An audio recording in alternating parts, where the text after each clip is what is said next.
अभी हमने सुना है कि आने वाले वर्ष में जब सन 2024 का वर्ष आने वाला है तो उस समय अयोध्या जी में मकर संक्रांति के अवसर पे हे राम जी आपके जो है स्वरूप का दर्शन होने वाला है। अच्छा, तो हमारी जो 400 सालों से जो प्रतीक्षा चल रही थी, किसी कारण से हे राम जी हम आपके जो है दर्शनों को अपनी इच्छा के अनुसार और भाव के अनुसार नहीं कर पा रहे थे, वह अब जो है इच्छा अब आपकी कृपा के कारण और आप जैसे भक्तों के कारण जो इतने प्रचंड गर्मी में इस मंदरौद नाम की पावन धरा पे हम सब जो है राम जी के यश का गान सुनने के लिए बैठे हुए हैं, तो हे राम जी आप इतने कृपालु हैं कि आने वाले मकर संक्रांति को आप जो है राम मंदिर का जो प्रथम चरण जो पूरा होगा तो उसमें सूर्य की पहली किरणें जो है आपके चरणों को स्पर्श करने वाली है। तो हे राम जी जब आपके दर्शन को सब राजमानस संघ के जितने सदस्य हैं, स्त्री है चाहे पुरुष है चाहे बाल है चाहे वृद्ध है, जितने भी हैं जब जब दर्शनों को जाएंगे करीब करीब 6 महीने के पश्चात, तो हे राम जी आपका स्वरूप कैसा होगा, आपकी आंखें कैसी होंगी, आपके नाक आपके चिबुक आपके होंठ आपके हाथ आपके पैर किस प्रकार से जो है दिखाई पड़ेंगे। तो हे राम जी हमें आपके बारे में जानने की सुनने की और देखने की बड़ी उत्सुकता हो रही है, क्योंकि अभी तो जो है 6 महीने का समय शेष है। तो बगल में श्री हनुमान जी ने कहा, जो हनुमान जी राम जी के साथ हमेशा खड़े होते हैं, अरे भैया इसके बारे में तो वाल्मीकि रामायण में वाल्मीकि जी ने पहले से वर्णन करके रखा है। अच्छा, वाल्मीकि जी ने पहले से वर्णन करके रखा है तो किसमें वर्णन करके रखा है हनुमान जी?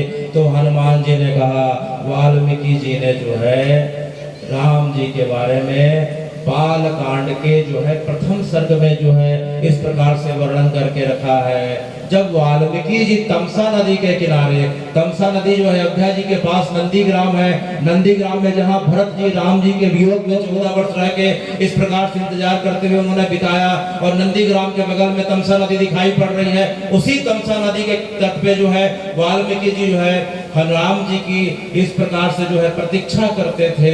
और उनके आश्रम में एक बार नारद जी का आगमन हुआ, तब नारद जी से वाल्मीकि जी ने जो है भगवान भगवत तत्व को जानने के बारे में उन्होंने प्रश्न पूछा कि हे नारद जी मैं इस ऐसे व्यक्ति को जानना चाहता हूँ जिसके पास जो है 16 प्रकार के गुण हो और उस व्यक्ति को मैं भगवान समझूंगा। तो नारद जी से वाल्मीकि जी ने पूछा, कहनो अस्मिन् सांप्रतम लोके गुणवान कह च वीर्यवान धर्मज्ञश्च कृतज्ञश्च सत्यवाक्यो दृढ़व्रता चारित्रेण च को युक्तः प्रजानां च को हिता विद्वान का समर्थता कह च एक प्रिय दर्शना। हे नारद जी मैं ऐसे व्यक्ति को जानना चाहता हूँ कि जिसके अंदर धर्म भी हो, जो कृतज्ञ भी हो, जो विद्वान भी हो, जो समर्थ भी हो, जो चरित्रवान भी हो और जो प्रजा का हित रखने वाला हो। तो इस प्रकार से जो है नारद जी से वाल्मीकि जी ने तो पूछा 16 गुण के व्यक्ति के बारे में, लेकिन नारद जी ने उन्हें बताया 66 गुण वाले व्यक्ति के बारे में। तो हे नारद जी आप जो वाल्मीकि जी को बता रहे थे वह किसके बारे में बता रहे थे? वह किसी दूसरे के बारे में नहीं, वह हम सबके राम जी के बारे में बता रहे थे। अच्छा, हे नारद जी आप नारद जी जो है वाल्मीकि जी को हमारे राम जी के बारे में क्या बता रहे थे? अच्छा, सबसे पहले आप ये बताइए कि हमारे राम जी किस वंश में उत्पन्न हुए, उनका प्रादुर्भाव किस वंश में हुआ, अच्छा कब हुआ, कहाँ हुआ? तो जो है अब वाल्मीकि जी को नारद जी बता रहे हैं, इक्ष्वाकु वंश प्रभवो रामायणाम जनय श्रुता नियत आत्मा महावीर्यो द्वितीमान धृतिमान वशे, कि हे वाल्मीकि जी, राम जी का जो जन्म है इक्ष्वाकु वंश प्रभु, इक्ष्वाकु कुल में हुआ। अच्छा, तो हे नारद जी, ये इक्ष्वाकु वंश क्या है?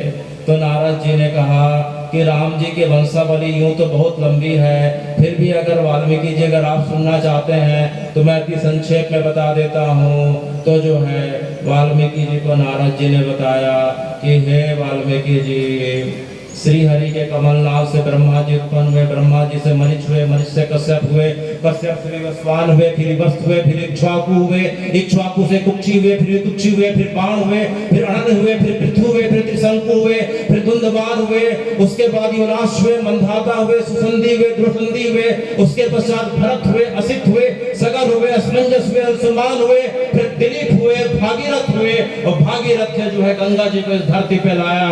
उसके बाद भागीरथ के बाद कुकुस्थ हुए, फिर रघु हुए, उसके पश्चात प्रवृत्त हुए, संखर्ण हुए, सुदर्शन हुए, उसकी परंपरा बढ़ते गई, फिर शीघ्रक हुए, फिर उसके पश्चात मरु हुए, उस परंपरा में बढ़ते बढ़ते अम्बरीश हुए, नहुस हुए, अयाति हुए, फिर नाभाग हुए, फिर अज हुए, फिर अज के पुत्र जो है राम हुए। तो इस प्रकार से जो है यह राम जी की परंपरा है। तो राम जी का जो कुल है इक्ष्वाकु कुल कहलाता है। इक्ष्वाकु कुल प्रभवो रामय नाम जनय श्रुता, नियत आत्मा महावीर्यो धूतिमान धृतिमान वसे, कि जो राम जी जो है नियत आत्मा, अपने आप को जो है नियंत्रित करके, मन को नियंत्रित करने वाले, इंद्रियों का संयम और दमन करके जो है अत्यंत जो है कांतिवान और धैर्यवान दिखाई पड़ रहे हैं। अच्छा, बुद्धिमान नीतिमान वाग्मी श्रीमान शत्रु निर्गुणा विपुलांशो महाबाहु कंबुग्रियो महाहनु, कि हे राम जी, आप अत्यंत बुद्धिमान नीतिमान तो है ही, और जो है बात करने में अत्यंत निपुण, और शत्रुओं का जो है दर्प दलन करने में अत्यंत माहिर है। इसके पश्चात जो है वाल्मीकि जी को नारद जी बता रहे हैं, क्या बता रहे हैं? विपुलांशो महाबाहु कंबुग्रियो महाहनु, कि जब हम रामलला के दर्शन के लिए जाएंगे तो राम जी की जब हम भुजाओं को देखेंगे तो राम जी की जो है भुजाएं जो है, जिसको कि स्कंध बोलते हैं, जो कंधे हैं, विपुलांशु अर्थात जो है कंधे अर्थात कंधा, उनका भुजा जो है भुजाएं अत्यंत भरी हुई और मोटी मोटी हैं। विपुलांशु महाबाहु, और जो है उनकी भुजाएं हैं, कंधे के नीचे जो भुजा है वह अत्यंत मोटी दिखाई पड़ रही है, अत्यंत मांसल भुजा दिखाई पड़ रही है। कंबुग्रियो महाहनु, और उनकी जो गला है, उनका जो गला है शंख की आकृति का दिखाई पड़ रहा है, और हनु अर्थात नीचे का जो जबड़ा है हे राम जी, वह अत्यंत जो है विशाल दिखाई पड़ रहा है। अच्छा, इसके पश्चात जो है वाल्मीकि जी को नारद जी बता रहे हैं, महाउरस को महेश्वासो गूढ़ जंत्रु अरंदिमा अजान बाहु सुशीरा सुललाटा सुवेक्रमा, कि हे राम जी, महाउरस को, आपकी जो छाती है, आपका वक्षस्थल है, इस प्रकार से है मानो कि सिंह का वक्षस्थल हो, इस प्रकार से दिखाई पड़ रहा है। और जो है महाउरस को महेश्वासो, आप अत्यंत विशाल जो है विशाल धनुष को धारण करने वाले दिखाई पड़ रहे हैं, और आपके धनुष के टंकार से तीनों लोक कांप पड़ता है, इस प्रकार से जान पड़ता है। महाउरस को महेश्वासो गूढ़ जंत्रो अरंदिमा, आपकी जो कंधे की जो हड्डी है, जो गले के बगल की जो हड्डी जिसे कालर बोल कहते हैं, वह अत्यंत जो है मांसपेशी से भरी हुई दिखाई पड़ रही है, अत्यंत मजबूत दिखाई पड़ रही है। जो सबसे कमजोर हड्डी मानी जाती है वह सबसे मजबूत दिखाई पड़ रही है। और गूढ़ जंत्रु अरंदिमा, और अपने शत्रुओं का जो है आप जो है इस प्रकार से विनाश करने में अत्यंत लालायित मान पड़ रहे हैं, कि राम जी के मन में इस प्रकार से पड़ रहा है, दिखाई पड़ रहा है कि एक ही बाण से संसार के सब शत्रुओं का, पापियों के दर्प का दलन कर डालो। इसके पश्चात अजान बाहु सुशीरा सुललाटा सुविक्रमा। हे राम जी, आपके हाथ अजान बाहु हैं, अर्थात जिनके हाथ घुटने के नीचे जाते हैं उसे हम अजान बाहु कहते हैं। और आपका मस्तक जो है, आपका कपाल जो है अत्यंत जो है चमकीला तेजवान दिखाई पड़ रहा है। और अजान बाहु सुशीरा सुललाटा सुविक्रमा। और हे राम जी, आपकी जो चाल है इतनी मनोहारी दिखाई पड़ रही है कि एक बार कोई आपको देख ले या स्वयं आप उसे तिरछी चितवन से देख लेते हैं तो वह संसार का सब कार्य और कर्तव्य को छोड़ के मानो आपके पीछे चलने को उद्यत हो उठता है। इस प्रकार से आपकी मनोहारी चाल दिखाई पड़ रही है। अच्छा, समः सत विभक्तंगा स्निग्ध वर्ण प्रतापवान पीन वक्षः विशालक्षौ लक्ष्मीवान शुभ लक्षणा।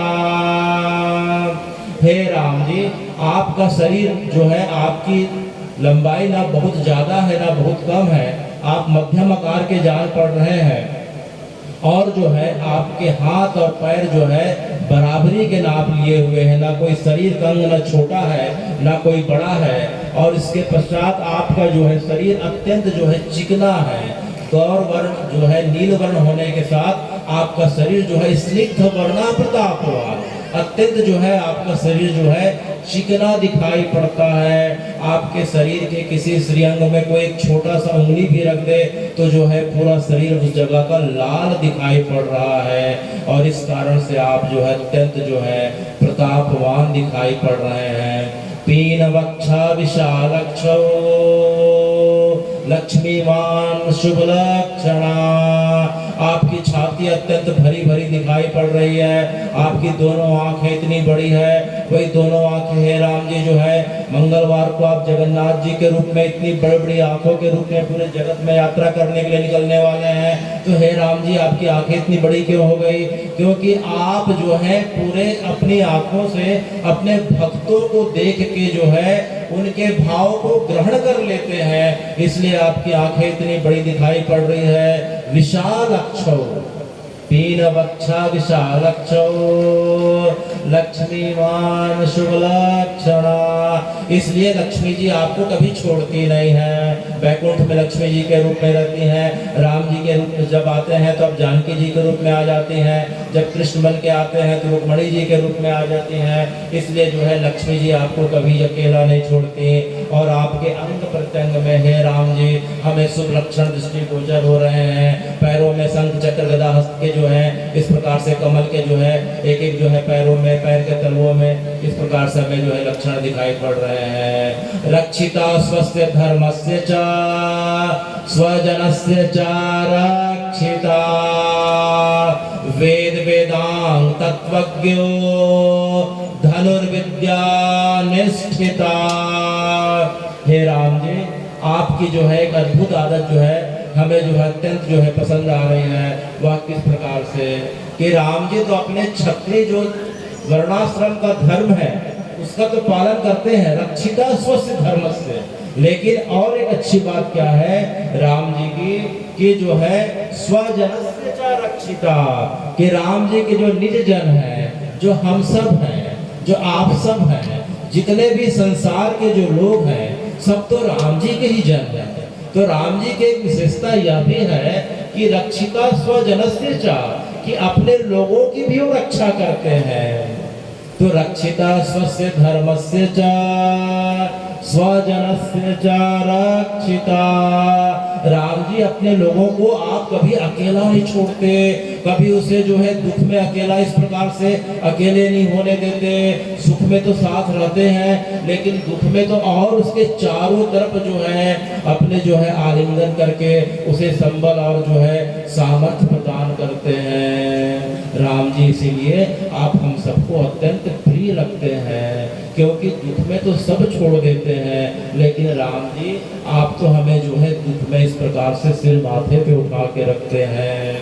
वेद वेदांग तत्वज्ञो धनुर्विद्या च निष्ठिता। आपका तो वेद और वेदों में, उपनिषदों में इस प्रकार से तो आप मर्मज्ञ हैं ही, और साथ में जो है आप चूंकि क्षत्रिय कुल के हैं इसलिए आपकी धनु विद्या में पारंगतता भी दिखाई पड़ रही है। इसलिए रामलला के साथ जो है, या राम जी के जो है, हम जब भी विग्रह को देखते हैं तो साथ में जो है धनुष हमेशा दिखाई पड़ता है। सर्व शास्त्र तत्वज्ञ बुद्धिमान प्रतिभावान सर्वलोक प्रिय साधु अधीनात्मा वेक्षणा। हे राम जी, आप जो है सब शास्त्रों के ज्ञाता है, आपकी मेधा अर्थात स्मृति इतनी ज्यादा है कि एक बार आप जिस चीज को सुन लेते हैं, एक बार जिस शास्त्रों को देख लेते हैं या पढ़ लेते हैं, मात्र एक बार देखने, सुनने या पढ़ने से आपको संसार की प्रत्येक चीजें आपकी जो है स्मृति में अंकित हो जाती हैं, और आप जो है प्रजा के सभी वर्गों के बीच अत्यंत जो है साधु संतों के साथ लोकप्रिय माने जाते हैं। और आपका बात करने का कौशल ऐसा है हे राम जी कि आपको कभी अगर कड़वी बात भी अगर करनी हो तो आप इस कुशलता से करते हैं कि कड़वी बात भी लोगों को मीठी लगती है। तो हे राम जी, इस प्रकार से आपका वाक चातुर्य है। आप तक आज तक आपकी बातों से कोई नाराज होता हुआ नहीं दिखाई दिया, भले कभी कभी लक्ष्मण जी के बातों से, लेकिन आपकी बातों से कोई नाराज होता हुआ दिखाई नहीं पड़ता है। विष्णुना सदृशे वीर्ये सोमवत् प्रिय दर्शना कालग्नि समक्रोधे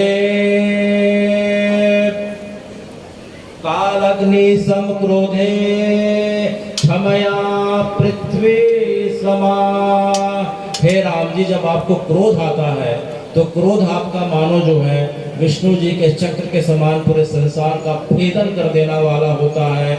लेकिन हे राम जी, जब आप शीतल होते हैं तो आपकी शीतलता जो है कोटि अर्थात करोड़ों चंद्रमा की शीतलता से भी शीतल देखी जाती है।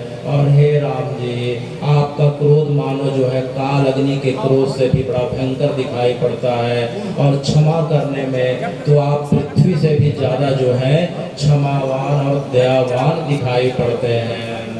तो हे वाल्मीकि जी, नारद जी ने वाल्मीकि जी को राम जी के इन 66 गुणों के बारे में बताया, और इन 66 गुणों का ध्यान करते करते वाल्मीकि जी ने 24,000 श्लोकों में जो है रामायण की रचना कर डाली।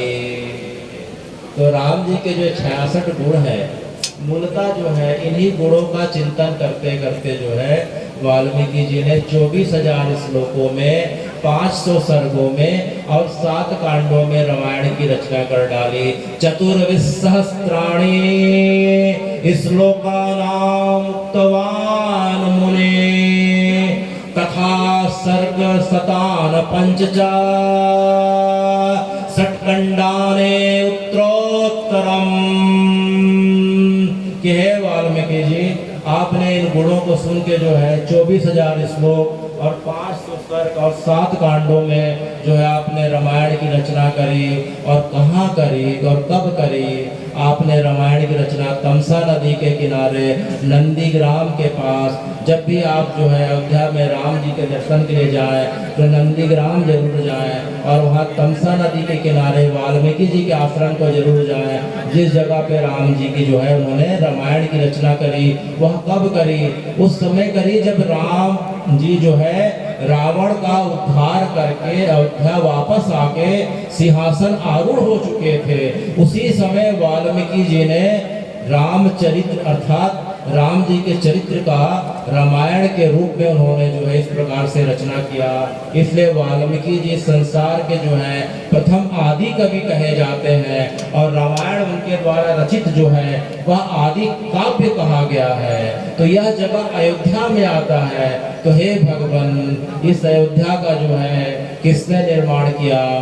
तो अयोध्या का निर्माण जो है राम जी के पूर्वज इक्ष्वाकु ने किया। अयोध्या जी का जो निर्माण जो है राम जी के पूर्वज इक्ष्वाकु ने किया। इक्ष्वाकु ने जो है अयोध्या का जब निर्माण किया तो उनकी इच्छा जो है पृथ्वी में आने की नहीं थी। तब श्री हरि ने कहा कि हे इक्ष्वाकु, जाओ मैं तुम्हें अपना हृदय स्थल दे देता हूँ। तो राम जी को जो है राम जी अर्थात श्री हरि का जो हृदय माना जाता है वह अयोध्या माना जाता है। और उसी जगह पे आके जो है इक्ष्वाकुओं ने जो है अयोध्या नगरी की रचना करी। अयोध्या नाम नगरी तत्र सी लोक श्रुता, अयोध्या नाम नगरी तत्र सी लोक श्रुता, मनुना मानवेंद्रेण या पुरी निर्मिता स्वयं। कि हे वाल्मीकि, यह अयोध्या नाम की नगरी पूरे तीनों लोक में विख्यात दिखाई पड़ रही है। और इस अयोध्या नाम की नगरी को इक्ष्वाकु मनु ने स्वयं बनाया और बसाया था। तो अच्छा नारद जी, यह अयोध्या नगरी जो है कितनी विस्तार लिए हुई थी, कितनी लंबी और कितनी चौड़ी थी। तो नारद जी ने कहा कि इसके बारे में भी सुन लो हे वाल्मीकि जी। 10 योजनानि अयोध्या च विस्तृता, आयता 10 योजनानि च महापुरी, श्रीमती त्रीणि विस्तीर्णा सुभक्ता महापथा। अर्थात जो अयोध्या नगरी है वह 12 योजन लंबी और 3 योजन चौड़ी है। 12 योजन माने 1 योजन का करीब करीब 12 किलोमीटर होता है। तो 12 योजन लंबी और जो है 3 योजन चौड़ी है। उसमें से 3 योजन चौड़ी जो अयोध्या थी, उसमें से 2 योजन के अंदर ना कोई आज तक घुस पाया, न उस जगह पे युद्ध हो पाया। इसी कारण अयोध्या जो है अनंत काल से अजय थी, अजय है और अजय रहेगी। इसीलिए यह 2 योजन जो सबसे महत्वपूर्ण है, जो हम जिस जगह पे जाके दर्शन करेंगे कि 7 योजने भूयो सत्य नामा प्रकाशते, कि जो है 3 योजन में 2 योजन अर्थात जो है कि अगर योजन का अगर हम 12 किलोमीटर सोचते हैं तो करीब 25 किलोमीटर का जो लंबाई चौड़ाई का जो एरिया है, उस जगह पे आज तक कोई प्रवेश नहीं कर पाया दशरथ जी के समय। और इसी कारण जो है अयोध्या में ना कोई जीत पाया, ना युद्ध हो पाया। इसी कारण से अयोध्या का नाम था युद्धम अयोध्या सा अयोध्या, जीतुम अयोध्या सा अयोध्या। जिस जगह पे, जिस भूमि पे न आज तक युद्ध हो पाया हो, न आज तक कोई जीत पाया हो, इसलिए उस जगह का नाम अयोध्या पड़ा। तो हे राम जी, इस प्रकार से जो है यह अयोध्या नगरी आपकी दिखाई पड़ रही है। तो अब जो है अब आज की कथा पूर्ण विराम को ले रही है। तो हम जो है इतने भाव के साथ इतनी गर्मी में राम जी की जो कथा सुन रहे हैं, तो सुनने का प्रभाव क्या है? तो हे नारद जी, इतनी गर्मी में हम सब जो है सब घर बार अपने सब काम छोड़ के आए हैं, इतनी गर्मी सहते हुए सब बैठे हैं और आपकी कथा सुन रहे हैं, तो उसका कुछ हमें फल मिलेगा कि नहीं मिलेगा? तो नारद जी ने मुस्कुराते हुए कहा कि देखो भाई, फल तो बहुत अच्छा मिलेगा। तो कैसा फल मिलेगा? तो नारद जी ने कहा त्रिसप्तकुल संयुक्तम संपूर्ण पाप विवर्जितम सह प्रयाति राम भवनम यत् गत्वा न सोचते। कि जो व्यक्ति राम जी की कथा को मन से या बेमन से, नींद आते हुए या चैतन्य अवस्था पे बस राम जी का नाम या कथा सुन लेता है, तो उसके साथ क्या होता है? उसके साथ यह होता है त्रिसप्तकुल संयुक्तम संपूर्ण पाप विवर्जितम। त्रिसप्त, 7 या 21, तो उसके जो है राम जी 21 कुलों के जो है 21 पीढ़ियों को जो है राम जी जो है 21 पीढ़ियों के पापों का जो है तार देते हैं, पापों को नष्ट करके उनके जो है पीढ़ियों को जो है सीधे साकेत भेज देते हैं, जहां जाके व्यक्ति कभी वापस नहीं आता। तो हे राम जी, आपके नाम की और आपकी कथा कितनी महिमा है कि त्रिसप्तकुल संयुक्तम संपूर्ण पाप विवर्जितम सह प्रयाति राम भवनम यत्र गत्वा न सोचते, कि जहाँ एक बार चले गए 21 पीढ़ी के लोग तो फिर वापस आने के बारे में सोचने का मतलब नहीं। तो हे राम जी, आप इतने दयालु हैं, इतने कृपालु हैं कि आपके नाम मात्र से, कथा सुनने मात्र से आप हमारे जो हैं 21 पीढ़ियों को तार कर अपना साकेत वैकुंठ प्रदान कर देते हैं। ऐसे राम जी को हम सब प्रणाम करते हैं।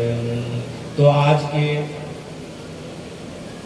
इस महती आयोजन के मुख्य अतिथि स्वामी श्री ज्योतिर्मयानंद जी, राजमानस संघ के संस्थापक श्री अर्जुनपुरी गोस्वामी जी जो मेरे पिता तुल्य हैं, श्री अशोक पवार जी मेरे अग्रज धमतरी से, श्री अशोक पवार जी गढ़ाडी से, श्यामा दीदी, श्री चंपालाल साहू जी, श्री खूबलाल साहू जी, महामल्ला सर जो मेरे पिता तुल्य हैं, भूषण चंद्राकर जी, जय देवांगन जी, श्री खूबलाल साहू जी जो मेरे पिता तुल्य हैं, जिनका मार्गदर्शन